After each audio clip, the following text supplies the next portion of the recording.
Hi guys, I'm out shopping.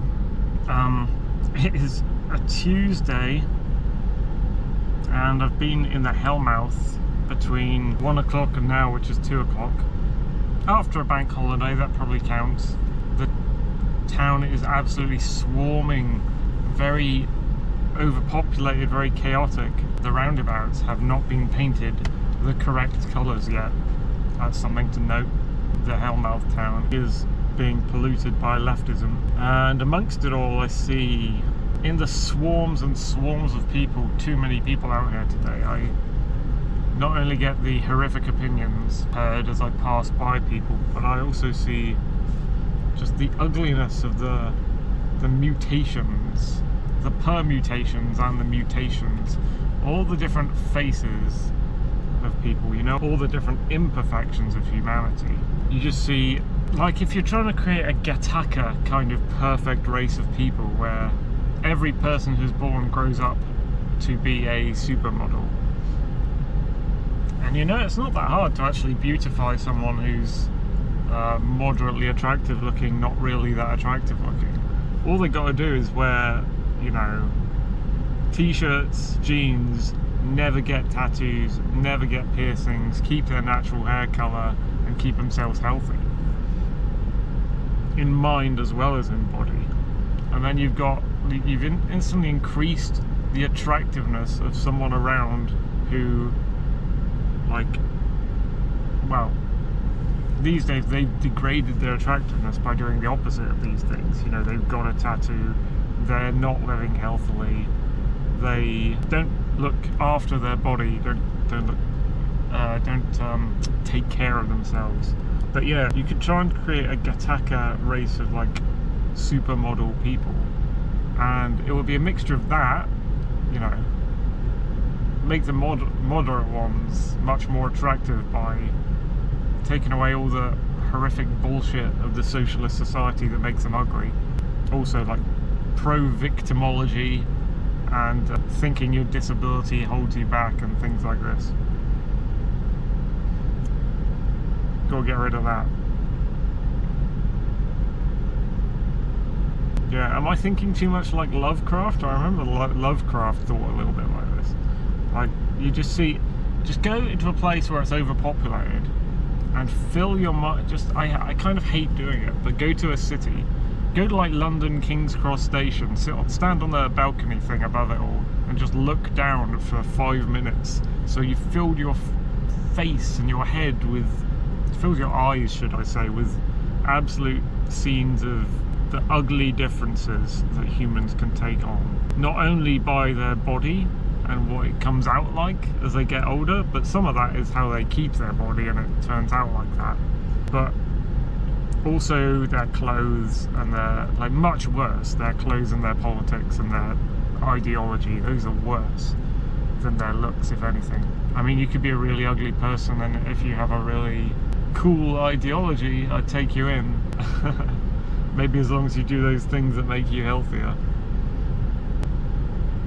So I think Lovecraft, like, there was a bit of, I don't know if there's a biography of Lovecraft or something, but someone commented somewhere about Lovecraft's personal life outside writing his crazy monster god books, that he didn't fit in and they thought he was racist. I'm not sure if he's racist necessarily. I mean, everything gets called racist these days, so I'm hesitant to actually call him racist. I think he looked around him where he lived and just saw this seething mass of people, and like, what is this? What is this? Why are there so many disgusting looking faces and things? I'm all for variety. I don't want to call it diversity ever. I'm all for variety. Variety of looks, variety of thought. I'm all for that. But you can be that, and you can be the best part of yourself, like Academic Agent. Back when he was a lot better, he's insane now. Back when Academic Agent was doing better stuff, he was talking about like something like the rule of tens or something, like be a 10, become a 10, as in, like, if there's a scale of 1 to 10 of quality and effort that you're putting into life to become the best person you can be, just strive to be a 10. And then even if you make 8 or 9, at least you're 8, 9 or 10, you know. At least if you're trying to be the best you can be, then you'll be up there. If you're not trying, which is what socialism teaches people and all this, don't try, the government will just take care of you and via theft from the working people. It'll take all that money and give it to the parasites who live off the welfare and benefit system. I'll just give that to you. Don't try hard. Don't try to compete or anything. We will remove competition. Don't try to be high standard.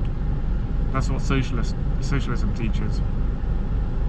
But individually, if we all like tried to be as good as we can be, then I don't think I'd be looking out the window and seeing all these people and going, man, humanity has failed completely, hasn't it? And there's also another thing that goes with that, which is like, I have this little thing that I might expand on in a video, which is like my island. Like if I had an island of my own, call it a country if you want. I guess the borders would be the water, so you don't have to worry about borders or whatever. Whether you're for or against borders doesn't matter, because the island has a natural border of the sea, and you can't really do much about that. But yeah, actually that brings to mind a different thing. My ex-girlfriend, she had a different thing about islands, which is like every person is their own island. Anyway, that's a side thing. Let's put that aside, because that's not what I'm talking about. But my concept of my island is, I look around this world. I'm not on my island right now. I'm on this bullshit island of completely corrupted and subverted England. Hesitate to call it England because they've turned it into the UK. The Union Jack stands for something different to the St. George's flag and the Ireland flag and the Welsh flag and all the individual flags. It's less localistic, it's more unity-based bullshit. So, I'm in corrupted England right now. I look around and I see this seething mass of ugliness and people who don't fucking take care of themselves. And in my mind I'm like, if I had my own island, idealist scenario, utopian even scenario, if I had my own island, which are the faces that I see around me when I put on it, you know? And that's about, I guess everyone does that in their own way. Like, who do you like? Who do you look around and go, that's my kind of person? That's rare. Don't see that too often, you know? And it's not just based on the hot shells, another concept I could go into, where it doesn't matter that someone's beautiful on the outside, it doesn't matter what your shell looks like, it's what your brain is like that is the actual beauty, and maybe the combination of that and your body and how you take care of it. I guess this video is more about how you take care of yourself. How do you take care of yourself? So you can go on my island if you are one of these rare people that are dying out. We're becoming extinct. People like me are becoming extinct. That I can at least say that we're a minority. ANCAP's a minority. Libertarians are a minority. We know. I was watching a Lark and Rose video the other day. He was talking about it briefly as well. I think he knows that we are in the minority. People who believe in freedom. People who believe in gun rights. People who believe in sanity of you should be able to defend yourself from harm, but you shouldn't instigate harm against other people. You shouldn't steal. You shouldn't rape. You shouldn't get free stuff. You shouldn't be entitled freely to the sweat of another person's brow, the fruits of their labour. You should work and get the money that comes from that work, and the government don't get to steal a percentage or take from you, because they don't exist in the ideal ANCAP world. But yeah, that's I mean, it's a cacophony of different melting pot, mixed up thoughts for a day where I've seen a cacophony of things in a very short space of time. Basically, this town is today acting like a city. It's so crowded. I hate crowds. I hate, you know, I have to go into it. You don't believe in overpopulation, maybe. I believe in overpopulation. I think it's about what you define as over. what you define as too many people for a certain situation or place. It's not, I mean, sometimes you are crammed like a sardine can in a crowd. It reminds me of when I walked through Durham with my other ex, Natalie, which I talked about recently. Just a fucking crowd of leftists, so thick that you could hardly even move to push through the crowd. That's what I imagine some festivals like Glastonbury to be like, or something. Like just a seething mass of people that you can't get through.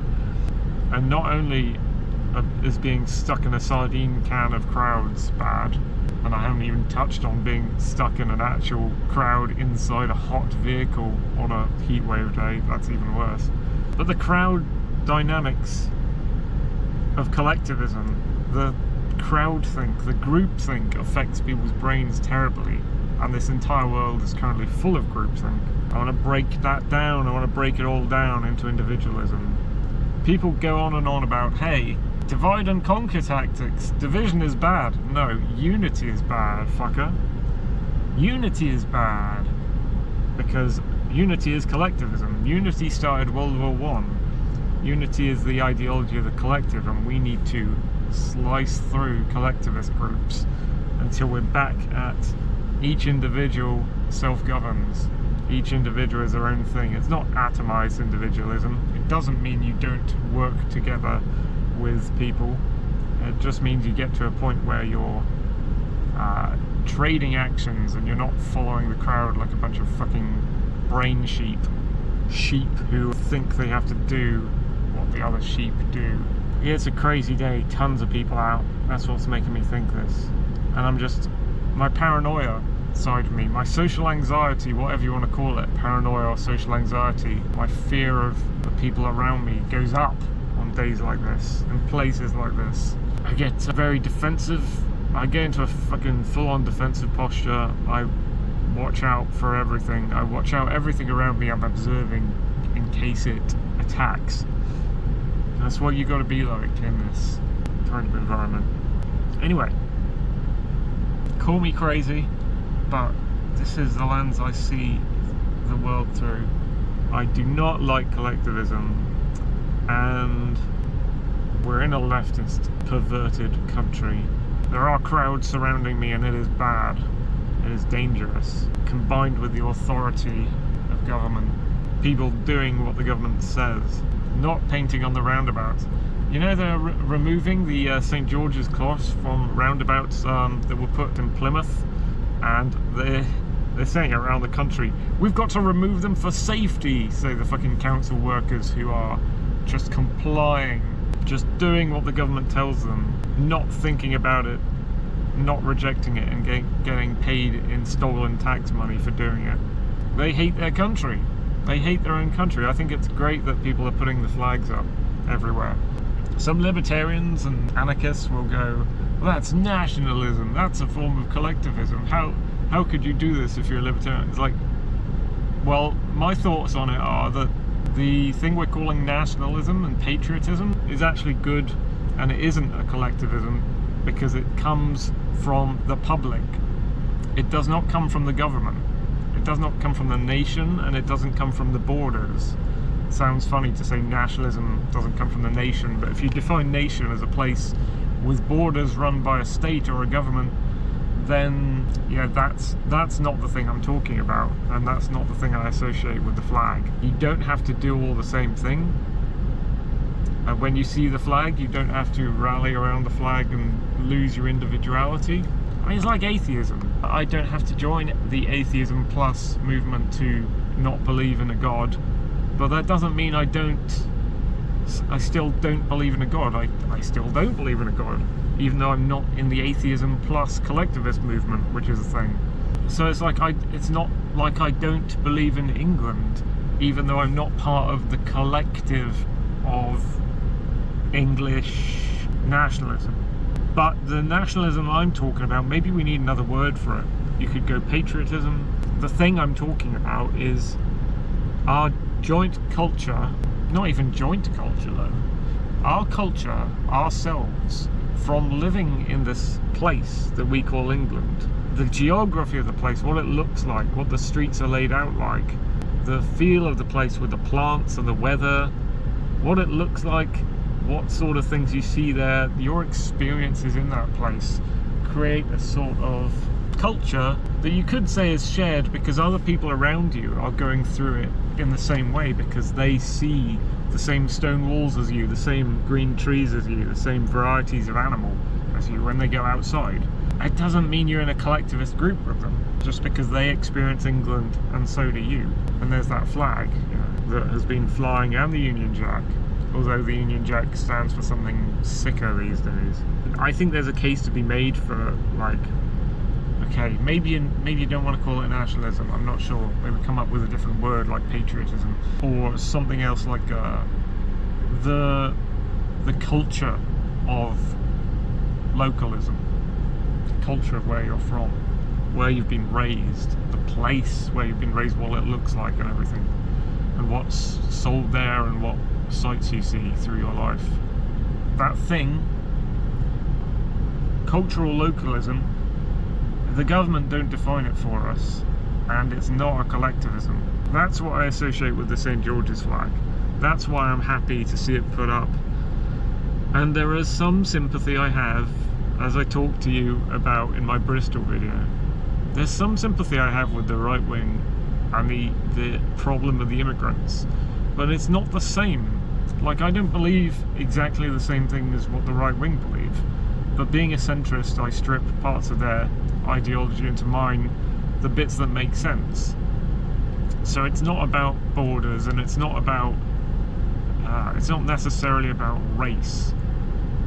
Like, I don't necessarily need the borders, but some kinds of borders are good, like the border around your property that you own, that you defend with castle doctrine from people who violate it, and some parts of the culture of where you come from versus the culture of where another person comes from, and how the socialists want to drag those in and mix them together to create a homogeneity of thought, basically, and yet a so-called diversity which isn't real diversity of race, when it should be a diversity of thought, and doesn't matter necessarily about the race, but the people who live here, and they could be black, they could be white, they could be a Sikh.